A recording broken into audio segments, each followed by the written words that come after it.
ago, Terence McSweeney was the Mayor of Cork.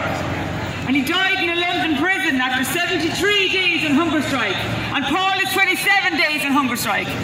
So, 27. So, yeah, so Terence is 75 days on hunger strike. And his last words to a priest by his side were, "I want you to bear witness that I die as a soldier of the Irish Republic."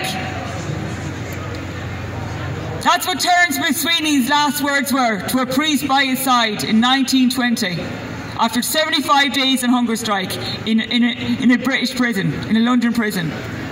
So he was the Mayor of Cork, and he was a theatrical man. He was well respected, and anyway, we're here. I commemorate him here today. I'll just give you a quote there as well. "It is not those who can inflict the most, but those who can endure the most who will conquer." And we've endured a lot over the last 27 or so days here. I can tell you that. So God rest Terence McSweeney and everyone else who went on hunger strike in this country.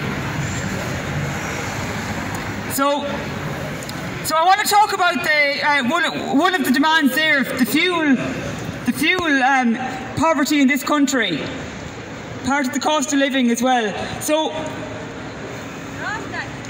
I make the comparison with Malta. Malta is doing great things. They have a very smart government, a very smart financial sector there. They've saved 125 million, Malta have, through a hedging fuel consignments. They buy in bulk, large consignments of fuel. So they can do it. They can save a lot on fuel in comparison to this country. So our fuel, how it's costing right now anyway, is we're not saving any money anyway.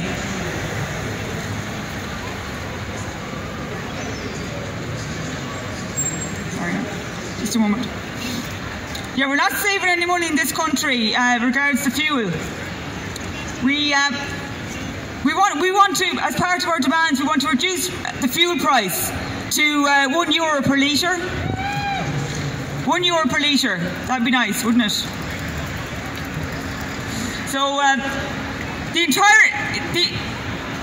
entire economy is run on fuel.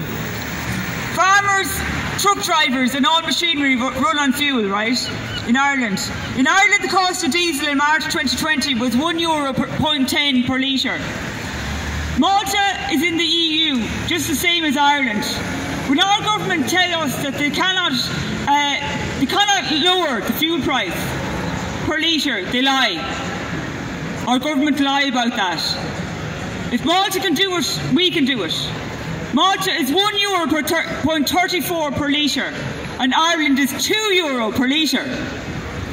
So Malta is, they buy in bulk. They have a hedge fund, a hedging sort of organised agreement with fuel companies. They're very smart, and we have to be smarter. The Irish government have to be smarter regards fuel in this country, because farmers can't afford it, truckers can't afford it. Where is the food going to come out of when the truckers can't remain on the road, you know? So we invite the truckers and the farmers to come join us here and rally behind one of the 7 demands here. So farmers, park your trucks up, bring your sleeping bags, bring your tents, and we'll welcome you on board here, that's for sure. We feel your pain, and the pain is in the pocket. So I hear during the week there that this mansion's going to be opened up in Mayo. One mansion, one Georgian mansion, I believe it was bought by Nalma. So that's going to be incredibly lucky for 35 refugees, Ukrainians anyway. to avail of that beautiful, beautiful mansion, historic location, beautiful grounds. Amazing, amazing stuff altogether.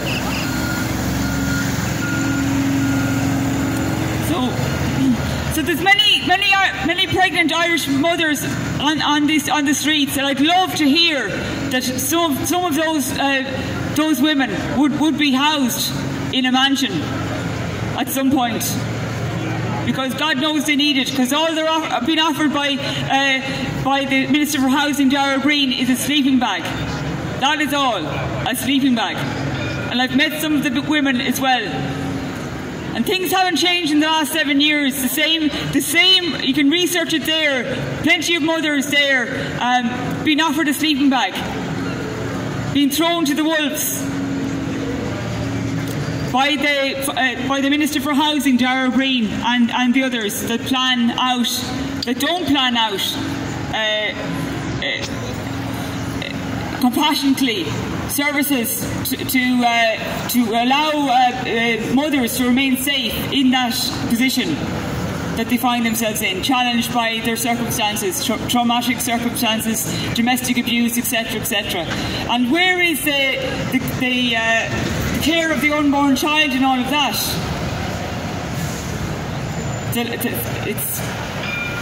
It's amazing, actually. A lack of care, complete lack of care, anyway. So that's, yeah, so 17 days, yeah, so 16 days in hunger strike, and no ministers have come down to us here, which is so disappointing. Heartbreaking, actually. I'm heartbroken for the people that we're out here for. And the list of 7 demands covers all of the people here in Ireland. To not take us serious, to come down to a man 27 days on his hunger strike, Paul Lennon there. I mean, I'm not feeling sorry for myself for 16 days, but it's incredible. It's incredible what's happening. We had an appointment there for 2 o'clock with a minister, and well, she didn't turn up anyway. She's a busy lady, obviously, but twice actually. Sorry, I correct myself. Twice. We gave her a chance anyway, like you'd want to do in life, give people a chance, but she's not going to get another chance with us anyway, because she's got little respect for the people of Ireland here, little respect for hunger strikers, even though she's got some history with a hunger striker in this country, Bobby Sands. Things have changed with her, it seems, because if Bobby Sands was still alive, maybe she'd be running down the road to him, but for us, Paul Lennon and myself, Linda Rogers, she's not running down the road to us anyway. Not running down the road to the Irish Republican people, for sure. Last place these people want to be is right. So that's so yes. So we want to abolish our sixth demand there is to abolish all of the water charges, because businesses here are being crippled by water charges. I heard of a barber shop there recently. They got a previous bill for about €650, a barber shop here in Dublin, and they nearly fainted when they opened up the recent bill. It was over, what was it? It was about 3,000 or 4,000 of a bill in a barber shop. You want to be cutting a lot of hair to make that cut. Lots of businesses folding, lots of small businesses folding. It's just, it's heartbreaking for those people, you know, that have made their lives, you know, raising their families, bringing up children, and trying to meet their bills from day to day, you know.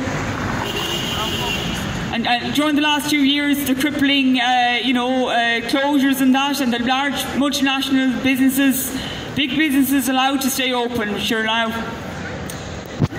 one couldn't say but didn't see it coming anyway. Yeah. So we want to reduce the electricity unit price to 0.10 cent per kilowatt. So the entire economy is running on electricity. Electricity prices increased 260% on average since last year. Standing charges increased by more than €300 a year. Farm businesses facing energy bills increased by 400%. And businesses' electricity bill increases by 400%. So this deadly electricity prices bring the whole country of Ireland to its knees and put our people in huge poverty. They destroy many people's businesses, destroy families, it affects every single person.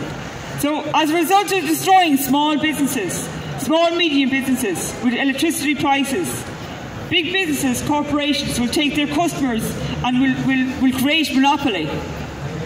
So Electric Ireland made a profit of 679 million. Bord Gosh, profit rise by 74% to 17 million. That's 17 million Bord Gosh made profit-wise. So when our people struggle to pay their bills each month, I mean, what's it going to cost us, really? We have to all come together, unite here, and rebel against the tyranny of the oppressive, calculated mismanagement and forcing people out of their businesses, forcing people up against the wall that are just they just can't do it anymore. People are stressed out. They're exhausted. This governance of Ireland has exhausted us. It's exhausted me and many more like us. So when they're warm in their beds at night and they've all the plushness of whatever luxuries around them, I don't know what's going on, what channel or what planet they're on, but it seems to be an alien government anyway.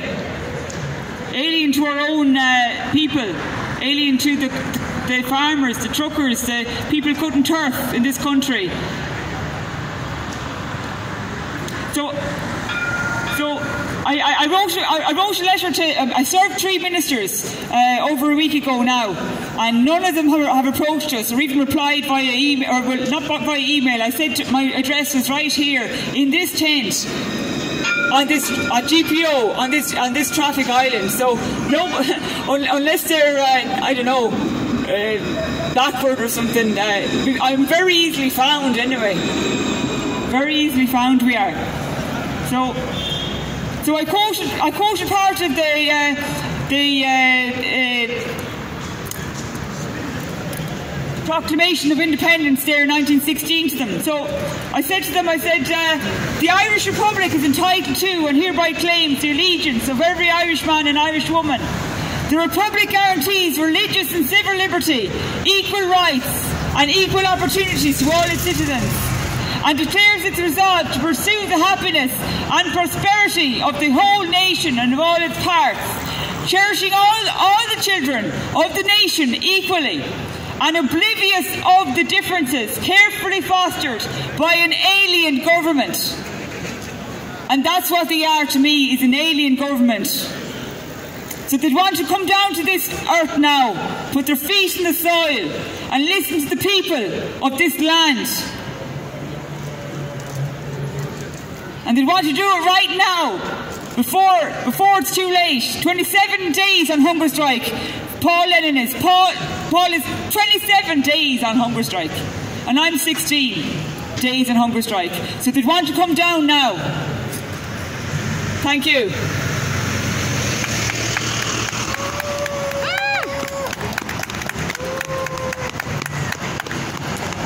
Thank you. Well done.